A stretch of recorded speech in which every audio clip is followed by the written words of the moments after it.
it's amazing.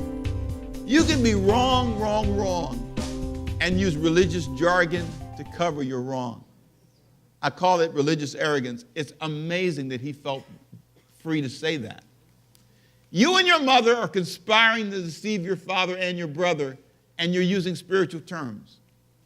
Sometimes our religious arrogance makes it very difficult for God to help improve our relationships. Now, if you were to back up for a minute and say, okay, how can you fix this family? What could you do to fix it?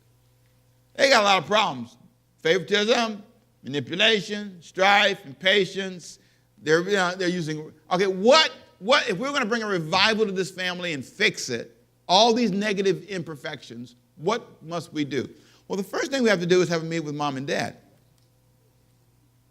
There's a verse I love in Proverbs chapter 29. This is one of my favorite verses for parenting.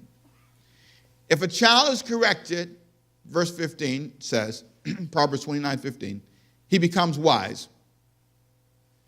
This is the part I love. But a child left to himself, I put it in bold prints for you, brings shame to his mother or his parents. What you have is children here that are left alone, and they're 40 plus years old still. Still catch this.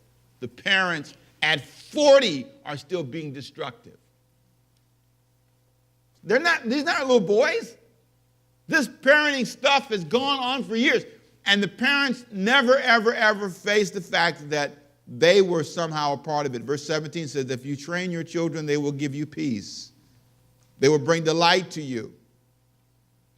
But where there's no message from God in that family, the people don't control themselves. Where there's no vision, no message from God, where there's no voice of God in that family, it runs amok, and that's what's happening. Even though these are, quote, church people, these are godly people. Remember the son of Abraham, Isaac, and who? Jacob. I want you to see, this is quoted throughout the Bible. These were the people who should have got it, but oftentimes the people who should get it don't get it.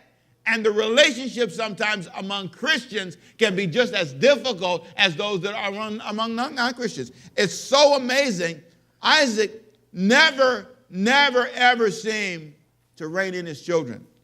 Isaac offered no advanced strategy for the family issues.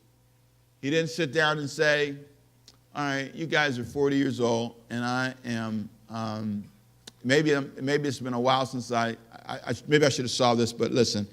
Come here. Jacob, come here, Esau. Rebecca, come here. Let's talk. Maybe Rebecca and I should talk first. Baby, we have done this wrong.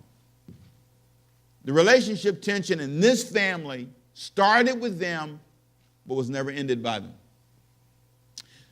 Now, I'm not trying to put all of it on you, because I'm a parent, but I do want you to pause for a minute and think about it.